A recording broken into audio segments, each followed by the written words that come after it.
Welcome to AHRC TV's weekly roundup. In this week's program, in Hong Kong, Erwiana's abuser, Wan-tung, has been sentenced, and the judge had choice words for her and Hong Kong's regulations. Two stories from Sri Lanka this week.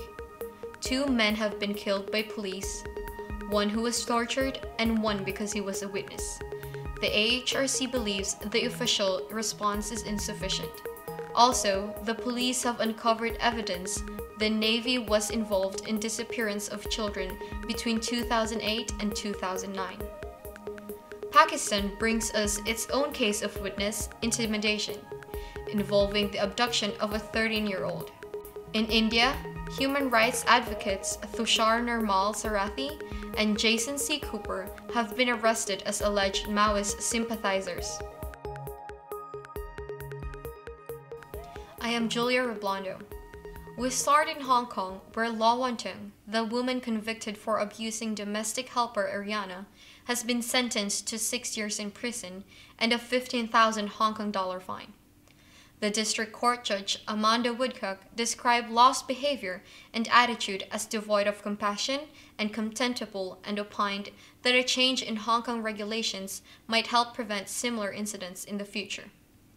AHRC TV interviewed Eman Villanueva at the Asian Migrants Coordinating Body regarding this recent and unprecedented development.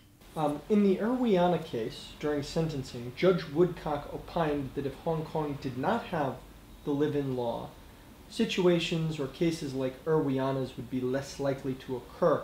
What effect, if any, do you expect those comments to have on the debates over domestic helper laws? And more specifically, what response do you expect from lawmakers? Well, I think in terms of effect, I would say this is quite significant, because this is the first time that another branch of the government, the judiciary, this time recognize the vulnerability of migrant domestic workers as a result of existing government policies. Never in my more than 20 years of working with migrant workers concerned that someone from the government, or at least a branch of the government, has clearly and officially recognized this.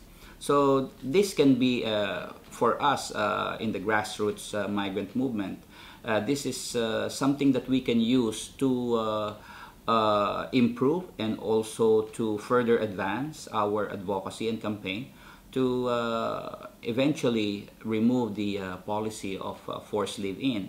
Now, in terms of the expectations that we have from the lawmakers, I think one thing that we hope that they will do is to at least question the government on why they consistently continue to implement this policy. Internationally, it doesn't actually comply with international standards. The ILO Convention number 189 specifically says that live-in should not be made mandatory, should be something optional, or should be mutually agreed upon by the employer and the employee. So if the government and the legislature would really want Hong Kong to be at par with the international standards, I think the first thing they should do is to repeal the law and to make live out as an option. Yeah. How quickly could the law be changed, and what readily available alternatives are there to live-in accommodations? In terms of policy reforms, I would say that if only the Hong Kong government will have the political will, and they will only be more objective about this and will adhere to the international standards, it will not be very difficult.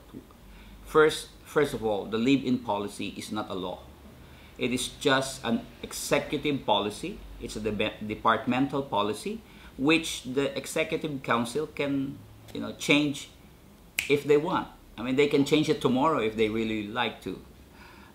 So it's not that difficult. So it's just a question of, are they willing to do that? Secondly, if the government would really want to make true to their claim that Hong Kong is an international and multicultural city, then the only way to do is to make sure that the existing policies adheres to the international standards.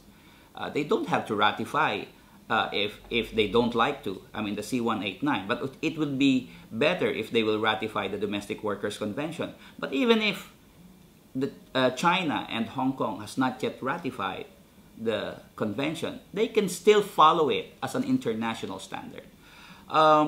Now, in terms of live-in accommodation available for migrant domestic workers, I think there is already a mechanism in place as early as before 2003, before they officially restrict the live-out arrangement.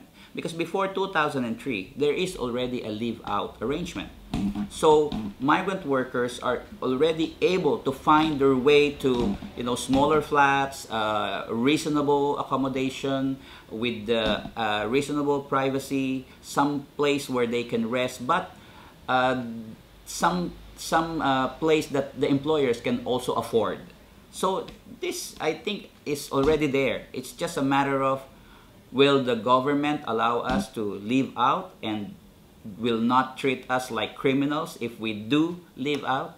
So I think it's the government that has to do something about it. Now, over to Sri Lanka.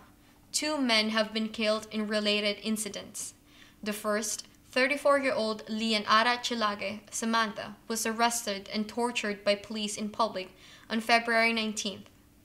A few days later, on February 22nd, he died as a result of the injuries he sustained during the attack. The family of the victim lodged a complaint. On February 23, 3 eyewitnesses gave their statements at the police station, but were accosted by the members of the force while they were riding home. Sometime later, their vehicle was struck by a van driven by the members of the Ambalantota police, injuring 2 and killing 70-year-old J. Jayadasa. 6 officers have been arrested in connection with these deaths.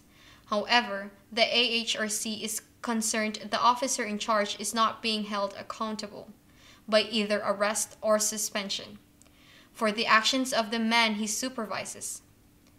The AHRC believes failing to recognize the legal principle of respondeat superior in this case exemplifies the lack of responsibility that undermines the people's faith in the justice system. Also in Sri Lanka, SSP Ajith Rohana, a spokesperson for the Sri Lankan police, claims evidence has been uncovered implicating a group of Navy service members in multiple cases of disappearance of children between 2008 and 2009. The investigation began after a complaint was received from a different Navy commander. While SSP Rohana declined to give information for fear of compromising the case, he did note the investigation is ongoing. There have been many incidents where children have been reported missing, especially in Mattakuliya, Colombo between 2008 and 2009. As it was believed to be organized crime, the Criminal Investigations Department received a complaint in 2010. After a long period of investigation, it was revealed that a group of Navy personnel were connected to these disappearances. That is why we had to call in the former Navy spokesperson to obtain a written statement. The group in question served under him for a long period.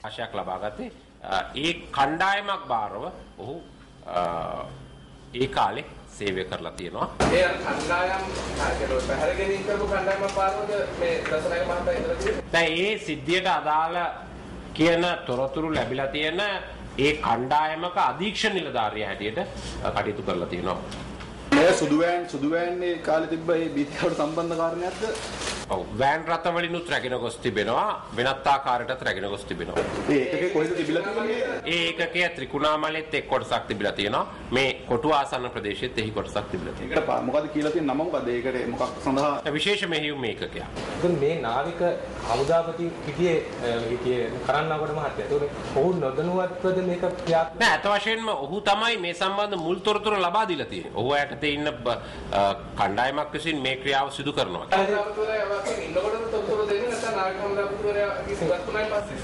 සිටියේදී. මොකද මේ කාලෙම නේද මේක ප්‍රශ්න කරන්න තිබ්බේ මේ කණ්ඩායම ක්‍රියාත්මක වෙනවා කියනකොට. මෙහිදී එක් පුද්ගලයෙක් සම්බන්ධයෙන් දිගින් දිගටම විමර්ශන සිදු කළ අවුරුදු කිහිපයක්ම ඒ සිදු කරලා තමයි මේ ඉතුරු කරුණු සොයා ගැනීමට හැකියාව ලැබෙන්නේ. In Pakistan, the 13-year-old son of Mr. Ashiko Chandio has been abducted. Mr. Chandio was scheduled to be a witness before an anti-terrorism court regarding murders of dozens of people, including 3 police officers, in which the Mutahida Qawmi movement, the local and political majority party, is believed to have been involved. Mr. Chandio himself had already been removed to an undisclosed location, which may explain why his family was targeted. The Pakistan Rangers informed Mr. Chandio they would attempt to locate his son, but that he should refrain from testifying or speaking to the media. Mr. Chandio, however, not only testified in court, but held 2 press conferences accusing the MQM of abducting his son in an attempt to silence him. Unsurprisingly, Mr. Chandio's son remains missing and is feared dead. Our final story is from India, where human rights advocates Thushar Nirmal Sarathy and Jaison Cooper have been detained illegally since January 30.